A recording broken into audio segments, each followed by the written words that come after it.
حضرت عیسیٰ علیہ السلام کے پاس ایک شخص آیا تو اس نے آ کے کہا میں نے آپ کے ساتھ رہنا ہے حضور، میں نے آپ کے ساتھ رہنا ہے۔ آپ فرمانے لگے دنیا دار بن کے رہو گے کہ دیندار؟ کہنے لگا جی میں دیندار بن کے رہوں گا۔ فرمانے لگے دنیا کی طلب نہ کرنا ورنہ میری صحبت میں نہیں رہ سکو۔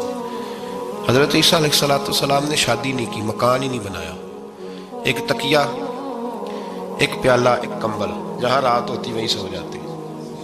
ایک دن ایک شخص کو دیکھا کہ وہ نا ڈھلان بنی ہوئی تھی، پتھر کی پہاڑ تھوڑی سی ڈھلان بنی ہوئی تھی تو نیچے لیٹا ہوا ہے۔ آپ نے کمبل بھی صدقہ کر دیا، کہنے لگے آج کے بعد جہاں ڈھلان بنے گی وہاں سو جائیں گے، کمبل کی ضرورت ہی کوئی نہیں۔ کچھ دنوں کے بعد ایک شخص کو دیکھا کہ وہ اپنے ہاتھ کا تکیہ بنا کے سویا ہوا ہے، تکیہ بھی خیرات کر دیا، کہنے لگے اس کے بغیر بھی گزارا ہو سکتا ہے۔ کچھ دنوں کے بعد دیکھا کہ ایک آدمی چلو میں پانی پی رہا ہے، پیالہ بھی اللہ کے راستے میں دے دیا، کہنے لگے چل جائے گا کام اس کے بغیر۔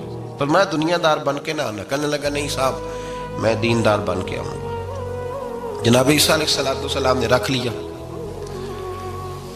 آپ پہلے دن ہی کہنے لگے چل آجا روٹی کھا لے، 3 روٹیاں منگائیں،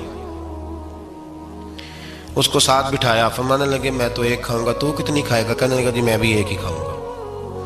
ایک روٹی اس نے کھا لی، ایک آپ نے کھا لی، تیسری روٹی چھوڑ کے جناب عیسیٰ علیہ السلام دریا کنارے وضو کرنے چلے گئے۔ واپس آئے تو روٹی کوئی نہیں تھی۔ اللہ کے نبی تھے، جان گئے۔ رب کریم کا بندہ بھی جان جاتا ہے۔ اقبال کہتے ہیں اولیاء کیا ہیں جواسی سلول قلوب، کہتے ہیں رب کے ولی کو ٹٹولا نہ کر، وہ تو دلوں کے حال بھی جانتا ہے۔ انہیں ٹٹولا نہ کر، غبار آلود سمجھ کر حقارت سے نہ دیکھ ان کو، انہی کی ٹھوکروں سے سلطنت بنتی بگڑتی ہے۔ اور اقبال کہتے ہیں نہ تیغ و تیر میں نہ لشکر و سپاہ میں، نہ تیغ و تیر میں نہ لشکر و سپاہ میں، کہتے ہیں نہ تلوار میں نہ تیر میں نہ لشکر میں نہ فوجوں میں، نہ تیغ و تیر میں نہ لشکر و سپاہ میں ہے، جو بات مرد قلندر کی بارگاہ میں ہے، جو بات مرد قلندر کی بارگاہ میں۔ تیسری روٹی کدھر ہے؟ کہنے لگا حضور مجھے نہیں پتا۔ فرمانے لگے تجھے پتا ہے پر تو بتا نہیں رہا۔ کہنے لگا مجھے تیسری روٹی کا پتا۔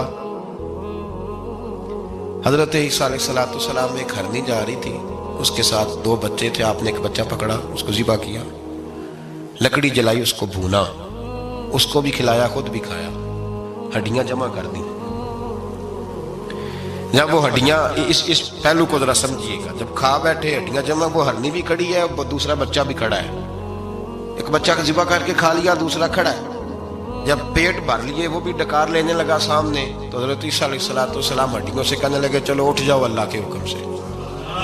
ہرنی کا بچہ پھر سے زندہ ہو گیا، وہ چلا گیا، ماں اس کو ساتھ لے کے روانہ۔ فرمانے لگے دیکھ اللہ نے مجھے معجزہ دیا ہے، ہم نے کھا بھی لیا ہے اور بچہ چلا بھی گیا ہے، ہمارے پیٹ میں ہے بھی، اور اب تو بتا دے روٹی کس نے کھائی ہے؟ کہنے لگا جی مجھے نہیں پتا، نہیں پتا مجھے۔ حضرت عیسیٰ علیہ السلام اس کو ساتھ لے کے بڑھے تو دریا کے اوپر، پانی کے اوپر پیدل چلنے لگے، دریا پار کر گئے۔ فرمانے لگے تو پانی پہ چلتا رہا ہے، سارا پانی کراس کر گیا ہے تو ڈوبا نہیں، اب بتا دے روٹی کس کے پاس ہے؟ کہنے لگا نہیں پتا، مجھے پتا۔ اللہ اکبر، کیا خوب لفظ کہہ گئے سجادہ نشین حضرت پیر میر علی شاہ صاحب رحمت اللہ علیہ، بے قدرہ کچھ قدر نہ جاتی، کھیتی خوب تسلی ہو، اے دنیا دار پجاری زردے کتے آندے گل ٹلی ہو۔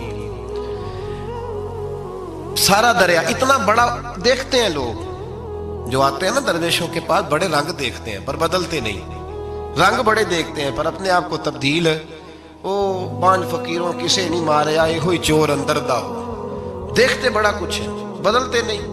نہ بدلا، حضرت عیسیٰ کہنے لگے منوا کے میں بھی چھوڑوں گا، تو مانے گا۔